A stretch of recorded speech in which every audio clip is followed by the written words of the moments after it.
Thank you so much for joining me here on LinkedIn Live. Hopefully you can see all of me.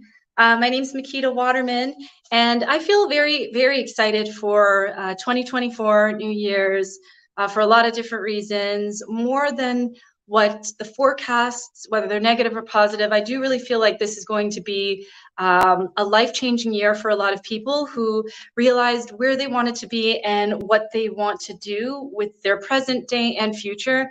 And so this is why I wanted to have a little bit of a 2024, let's get some plans going versus New Year's resolutions, which I think a lot of people start in January based on studies. And then after January, February, those New Year's resolutions actually end up falling off and disappearing. So if you feel that this conversation will help anybody, feel free to share it. We are now going live, not just on LinkedIn, but on YouTube and Twitter. And I'm going to get into a little bit of more than what you expect. This is going to be an interactive conversation if you'd like. So feel free to leave a comment and share any tips in the comments, questions. Let's keep this as more of a conversation than me doing a presentation. So the first thing that you would like to do is be in a very quiet place where there's not a lot of sounds, not a lot of distractions. That could be indoor or outdoor. And I say that because sometimes when people are distracted by their dog, their cats, their neighbors, phone calls, they might put off their 2024 or New Year's planning and end up resuming it at a time where they're distracted, angry, upset, low vibrational, whatever you want to call it. And so if you can try to initiate this planning session in a really quiet place, that's a great place to start, where you know for sure maybe your phone is off, and you just kind of set some time to yourself to get this done.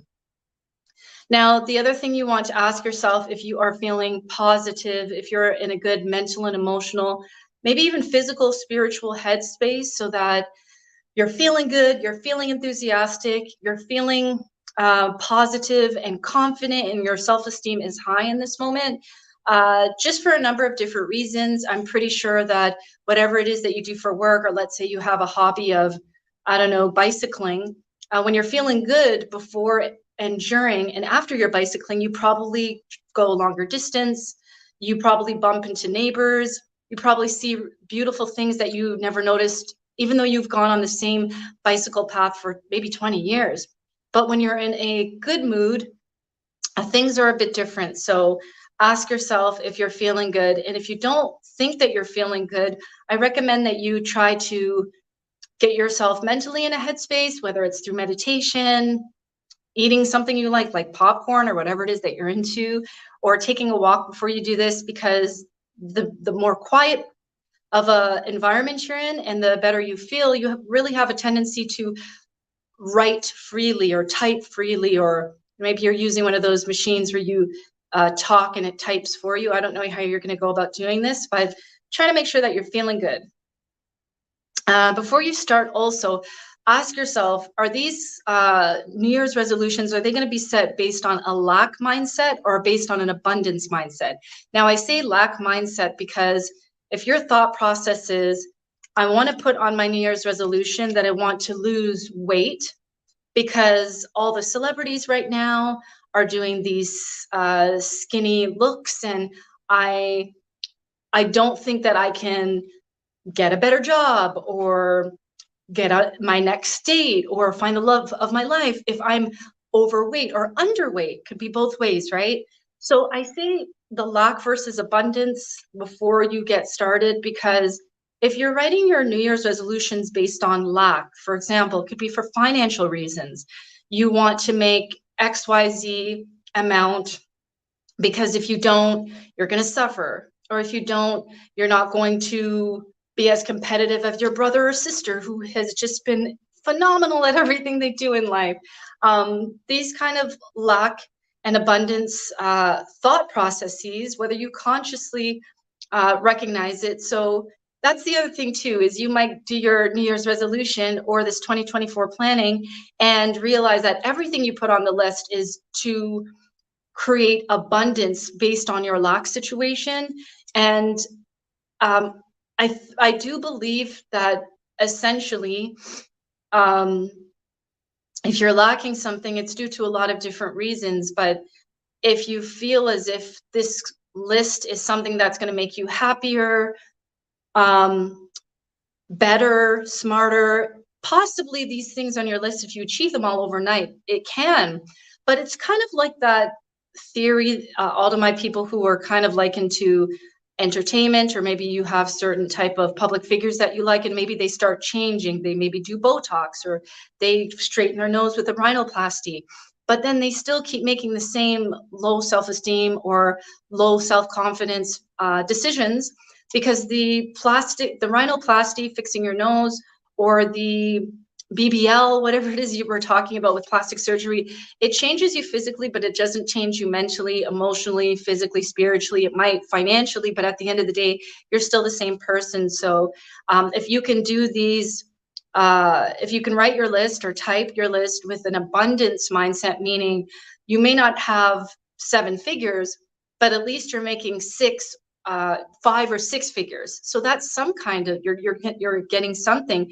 Or you might not lose weight or gain weight, but at least you're healthy and alive. So if you can kind of counteract any lack mindset or vibration that you have with what you already have in a state of gratitude, I believe that this list will be much more abundant, much more realistic, much more achievable, because you're coming from a place of, okay, you haven't made 7 or 8 figures for an annual year yet, but at least you're making 6 or 5. So at least you're making something, whether you're breaking even, you're able to save and invest or not, right? So that gratitude thought process while you're going through this list, I think, will definitely create a list that's much more achievable than a lack mindset. Yes. And then let's take a look here. Headspace, out of that limited headspace. Okay. And then as you're writing along, I do believe that writing freely instead of overthinking might be the best way to go. And that's why I kind of started off with be in a quiet place, think positive, ask yourself, is this a lack or an abundance thought process that you're putting this together? Because when you're writing freely, again, you're not going back to your doubts, your fears, your concerns, your anxiety. You're writing freely from a place of wanting nothing, needing nothing, hoping for nothing, expecting nothing, which is kind of like a mental theory that I got from Adrienne Everhart. And this is very hard to do. It's very hard to live through life without expecting nothing, hoping nothing, needing nothing, wanting nothing, desiring nothing. That takes a lot of work for any of us, all of us, to really get to that place in life. It's kind of like that Buddha mindset, or that spiritual guru that you follow on YouTube or LinkedIn or wherever mindset. If these people really are who they say they are, then they in fact are living a life where they expect nothing, want nothing, need nothing, hope for nothing from nothing, no one, or even themselves, because they're living freely and allowing nature and the law of attraction, among other things, to bring what's right to them. So write freely instead of forcing this, or thinking, okay, I have to do this. You really don't have to do anything. You can go into 2024 being the best version of yourself without having to write anything down. But I do believe, such as a blueprint that you have before somebody starts building a house or a condominium or whatever the case may be, it's kind of hard to make sure that you're not making mistakes if you don't really have a blueprint. And then I know that in a lot of books, a lot of, maybe even your boss, and this is not necessarily just work related, but there are a lot of motivational books that say put a due date or a deadline on your goals.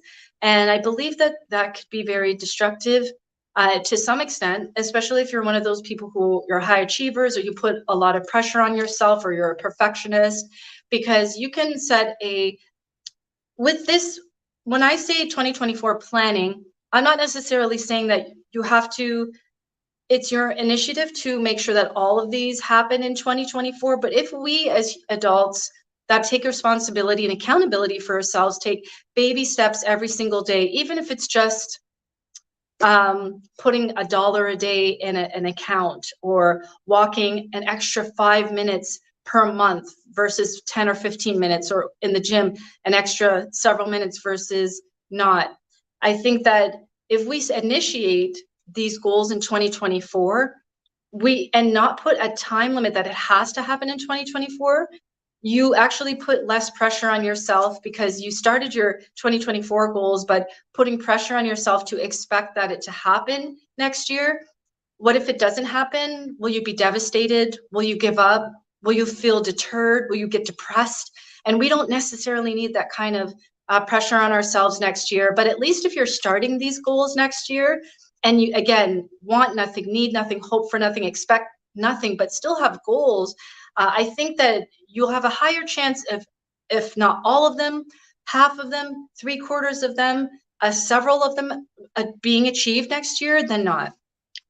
And then the other thing I want to say with our 2024 goals, I can't speak for you, but I started writing my goals in a green pen. So any color that makes you feel, tingly and happy inside.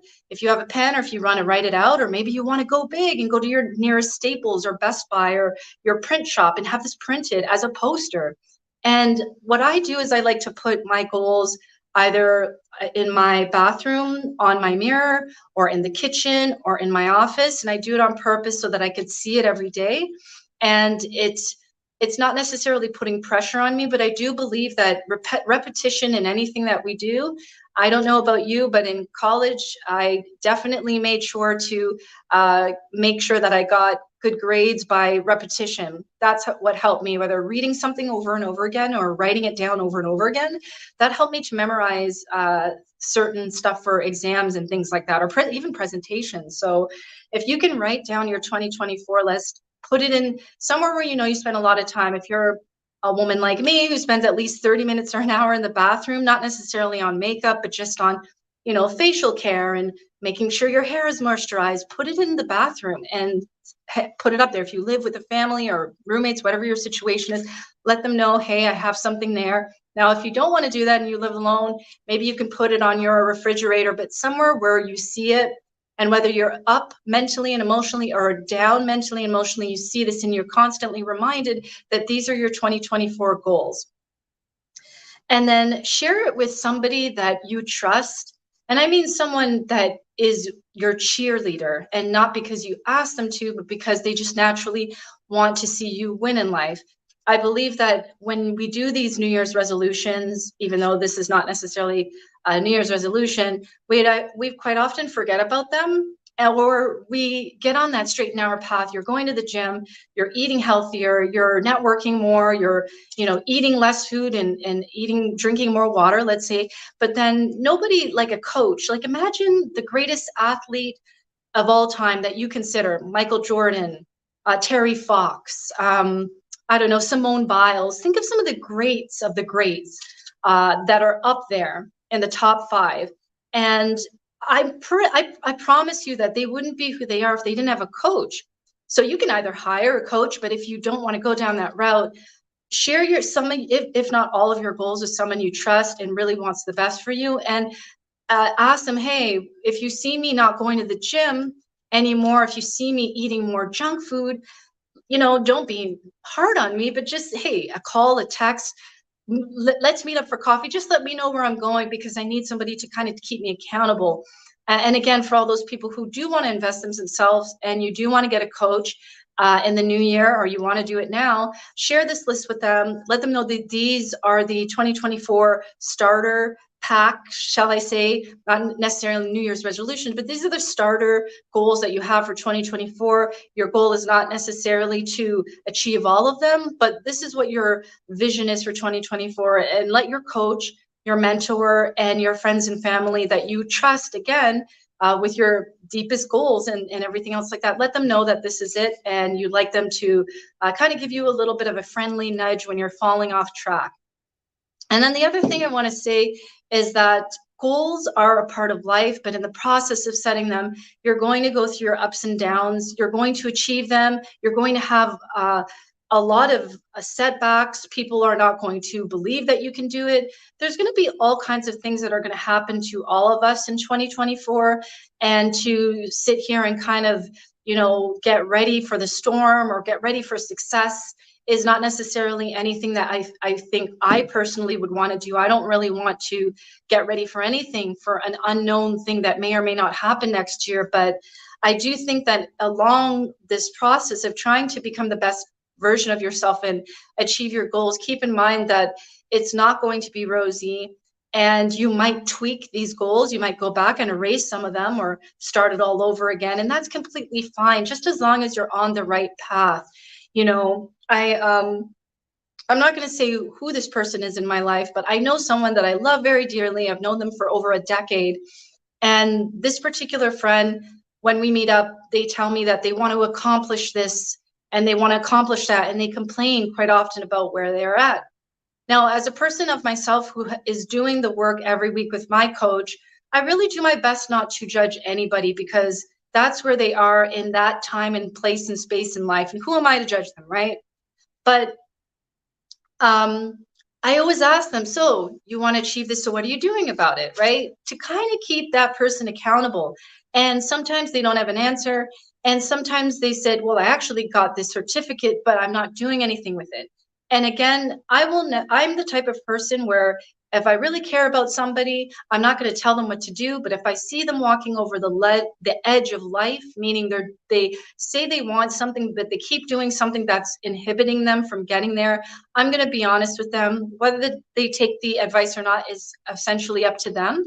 But I really think that it's important for all of us to realize that we can have the biggest goals and the dreams that we can ever think and imagine by taking these steps. But it's not necessarily just about achieving them. It's also about being in the moment and taking some mental reflection at the end of, before you go to bed maybe, or in the morning, of what could you have done better yesterday? What did you do yesterday, or what did you not do yesterday that didn't align with your 2024 goals, right? Because we can set these goals, but some of us are not reflecting. Some of us are not asking ourselves, did I ask enough questions when I met that very successful person in my industry? And if I didn't ask the right questions, or did I get flustered and leave instead of stay a little bit more, listening more to the person? So if you feel like you're doing your best each day, each week to get to where you need to go with your goals, but maybe you're not necessarily doing the extra thing or doing less. It's not always about doing more or working harder. Sometimes it's about working less and working smarter and spending more time alone, reflecting and meditating. But ask yourself as you're going along, are you doing what's necessary? Are you reflecting? Are you making changes? Are these goals realistic? Are you, again, asking people to keep you accountable? Are you making excuses for not moving forward? And then that's also like something deeper. Now, I know that we're coming down to the last 2 minutes, so I'll just do a recap for anybody who might have just logged on. So first and foremost, step number 1, let's get into a quiet place at home, outside, I don't know, maybe you have to book an office literally for a couple of hours just to get some alone time, right? Step number 2, make sure that you're feeling happy, enthusiastic, positive, optimistic before you do this. Number 3, before you start, are you writing these goals down based on lack or abundance, based on happiness or anger, and you want to get revenge, you want to be successful because you want to show that ex-boyfriend or your previous employer who's following you on LinkedIn that you're better off? So are these goals about other people, or are they about you? Are they about proving something to people? Are they genuinely about freeing yourself and being happy? Are these goals about change and improvement? Or are they just about getting out of a rut? So you could say, got out of that one. Because if it's just really small, and we all know that we are a big, amazing human beings, whether you want to believe what I'm saying or not, we all have something to offer the planet Earth, our audience, our neighbors, whatever, right? So ask, is it coming from a lack, or is it coming from abundance, mental space? The next step is write freely and be specific. So instead of having, your pastor or your mom and dad in the back of your mind, or, somebody who's maybe your boss is being rough on you, is it coming based on what people are filtering into you to what they think you should do? Or is this really coming from who you are as an individual? And this is up to you, but I just do this for myself. Avoid putting a deadline or a time limit on it. And don't feel bad if you don't accomplish some, if not all of the, well, I'm pretty confident a lot of you are going to accomplish at least 2 or 3 of these goals that you write, but don't feel bad. But one of the best ways not to is by putting a due date or a timeline on things, because we all have a journey, and that journey often doesn't mean accomplishing it by December 31st, 2024. That goal might be something that you're helping to build and grow next year, but maybe it's set in your cards on your spiritual or real life journey for it to be December 31st, 2025. So as long as you're starting these things next year, try not to have an expectation for all of them to be accomplished next year, because that's putting a lot of pressure on yourself on top of the pressures that we've already got going on with this world shifting so quickly. And then last but not least, if you're going to invest in a coach, share these 2024 goals with them. And if you're not going to invest in a coach or a mentor, tell someone you love and care about, that you trust, who wants the best for you. I'm just saying the best for you because sometimes we tell people who don't want the best for us our goals and wonder why it flopped, right? There's energy. They might not be doing anything behind the scenes, nefariously, but just the thought of them not believing you might throw off your goals, right? So if you're going to share this list with somebody, make sure there's somebody that actually love and care about you and want the best for you, so that they take you accountable and they don't shame you, blame you, guilt you if you make a mistake. Because during 2024, guess what? We're all going to make mistakes, and that's what makes us human. So it's not necessarily the mistake. It's about could I learn from this mistake? Because every mistake is an opportunity for growth and improvement. So I just want to say, just before midnight hits tonight, thank you so much for everyone that's been watching these live streams. It's been a long year, and I know that some of you are having the best year of your life and some of you might not, but trust that 2024, if you believe it, and if you have this blueprint of planning, and if you really write down and get yourself prepared, it can be a life-changing year for you. If you believe that that's what you deserve, if you believe that it's your birthright, that 2024 is going to be a better year or an improved year or a great year, then it will be. And if you believe the opposite, that will be the reality of it too. So thank you everybody so much for joining me. Happy New Year to all of you. Stay happy, stay safe. And again, I will continue to show up every Saturday and or Sunday every week, and I usually put these announcements every Wednesday, so stay tuned for my my update. Thanks so much. Bye.